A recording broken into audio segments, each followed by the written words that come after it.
మేడారం జాతర ముగిసింది. ఈ మేడారం జాతర ఆసియాలోని అతిపెద్ద గిరిజన జాతరగా పేరు పడింది. ఈ జాతరకు ఎంతమంది హాజరయ్యారంటే అది కోట్లలో ఉంటుంది. కానీ ఒక చిన్న ఉదాహరణ ద్వారా జాతరకు గిరిజనులు, గిరిజనేతరులు ఎంతగా పోటెత్తారో తెలుసుకోవచ్చు.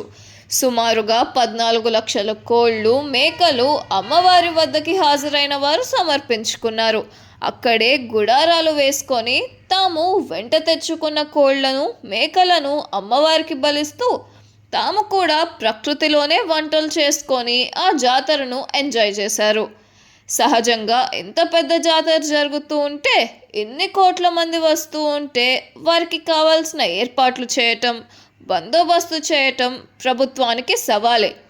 దీనిలో భాగంగా శాంతి భద్రతలను పరీక్షించడానికి, ట్రాఫిక్ని క్లియర్ చేయడానికి ప్రభుత్వం వేలాది మంది పోలీసులను నియమించింది.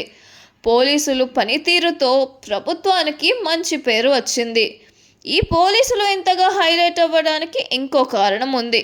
అదేంటంటే అందానికే అసూయ కలిగించేలా ఉన్న ఐపీఎస్ ఆఫీసర్ వసుంధరా యాదవ్. ఈమె ఈ జాతరలో 2 రోజుల్లోనే ఓవర్ నైట్లో సోషల్ మీడియా స్టార్గా ఎదిగిపోయింది. తెలుగు రాష్ట్రాల్లో కోట్లాది ఫోన్లలో ఈమె ఫోటోలు, వీడియోలు విపరీతంగా పాపులర్ అవుతున్నాయి. సినిమా స్టార్ని మించిన క్రేజ్ వచ్చింది. అసలు విషయం ఏంటంటే, మేకప్ లేకపోయినా, శ్రద్ధ లేకపోయినా వసుంధరా యాదవ్ సహజంగానే చాలా అందంగా ఉంటుంది. సహజంగా అందంగా ఉండేవారికి అహంకారం ఎక్కువ ఉంటుంది. అలాంటిది అందంగా ఉండి దానికి తోడు అధికారం చేతిలో ఉంటే ఆ గర్వానికి, అహంకారానికి హద్దే ఉండదు.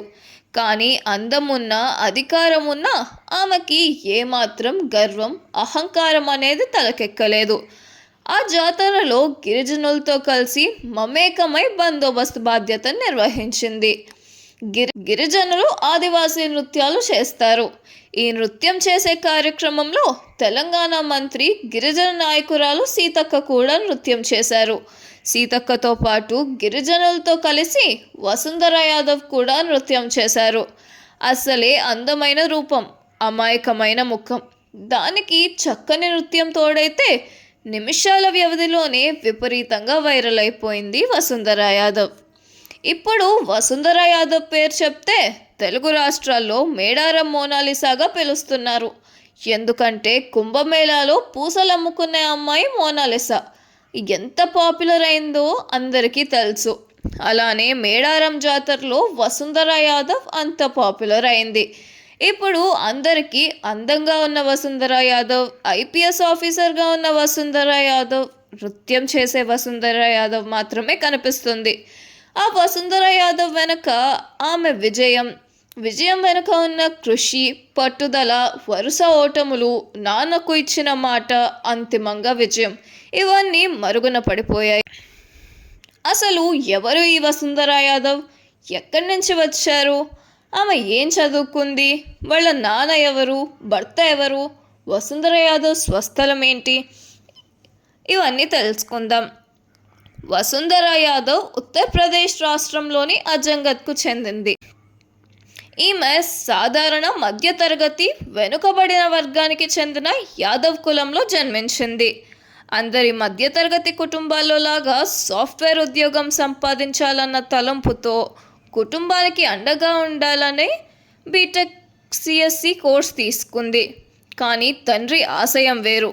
తండ్రికి తన కుమార్తె ఐఏఎస్గా కానీ ఐపీఎస్ కావాలని, సమాజంలో గౌరవం, పేరు సంపాదించాలని, సమాజానికి ఉపయోగపడాలన్న లక్ష్యం ఉండేది. దీనితో తను చదివిన కంప్యూటర్ సైన్స్ విద్యను పక్కన పెట్టి సివిల్ సర్వీసెస్ రాసి తండ్రి కల నెరవేర్చి ఐపీఎస్ ఆఫీసర్గా నిలవాలని ఉంది. దానికోసం తొలి ప్రయత్నం చేసింది. అహోరాత్రులు కష్టపడింది. కానీ విజయం దక్కలేదు. మరలా ప్రయత్నం చేసింది. మరలా ఫెయిల్ అయింది. రెండోసారి, మూడోసారి, నాలుగోసారి, ఐదోసారి విఫలమైంది. ఇవన్నీ నాన్న కళ్ళల్లో ఆనందం చూడటానికే. నాన్నకు ఇచ్చిన మాట కోసం తన శక్తి మొత్తం కేంద్రీకరించి 6సారి యూపీఎస్సీ సివిల్ సర్వీసెస్ ఎగ్జామ్లో ఉత్తీర్ణురాలై ఉత్తరప్రదేశ్ క్యాడర్ ఐపీఎస్గా సెలెక్ట్ అయింది. ఈ క్రమంలో అదే రాష్ట్రానికి చెందినటువంటి అజయ్ యాదవ్ను వివాహం చేసుకుంది. ఆయన కూడా 2023 బ్యాచ్కు చెందినటువంటి ఐఏఎస్ ఆఫీసర్. వీరి వివాహం ఉత్తరప్రదేశ్ రాజధానిలో జరిగింది. వీరి వివాహానికి ఉత్తరప్రదేశ్ మాజీ ముఖ్యమంత్రి అఖిలేష్ యాదవ్ కూడా హాజరయ్యాడు. కానీ భర్త అజయ్ యాదవ్ ఆంధ్రప్రదేశ్ క్యాడర్కు సంబంధించిన వ్యక్తి కావడం, తను కూడా భర్తతో కలిసి ఉండటం కోసం 2024లో ఉత్తరప్రదేశ్ క్యాడర్ నుండి తెలంగాణ క్యాడర్కు బదిలీ చేయించుకొని ఉమ్మడి ఖమ్మం జిల్లాలోని కల్లూరు ఏసీపీగా బాధ్యత స్వీకరించింది. ఈ క్రమంలోనే మేడారం జాతరకు రావడం, ఆ జాతరలో వసుంధర యాదవ్ పాపులర్ కావడం జరిగింది. వసుంధర యాదవ్ విషయంలో మనం చూడాల్సింది ఆమె అందం, ఆమె నృత్యం మాత్రమే కాదు, ఆమె పోరాటం. ఆ పోరాటం ఎందరో ఆడపిల్లలకు స్ఫూర్తి కావాలి. తను చేసే పోరాటంలో 5 సార్లు అపజయం ఎదురైనా పోరాట స్ఫూర్తిని విడవకుండా యూపీఎస్సీలో విజయం సాధించింది. ఇది ప్రతి ఒక్క విద్యార్థికి మార్గదర్శకం.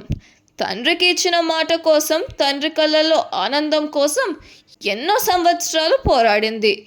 ఎంత చిత్తశుద్ధి కావాలి! ఈ కాలం పిల్లలు, విద్యార్థులు ఒక పరాజయానికి ఆత్మహత్యలు చేసుకోవడం, నిరుత్సాహానికి గురి కావడం చేస్తూ ఉంటారు. కానీ వసుంధర యాదవ్ పరాజయాలను మెట్టుగా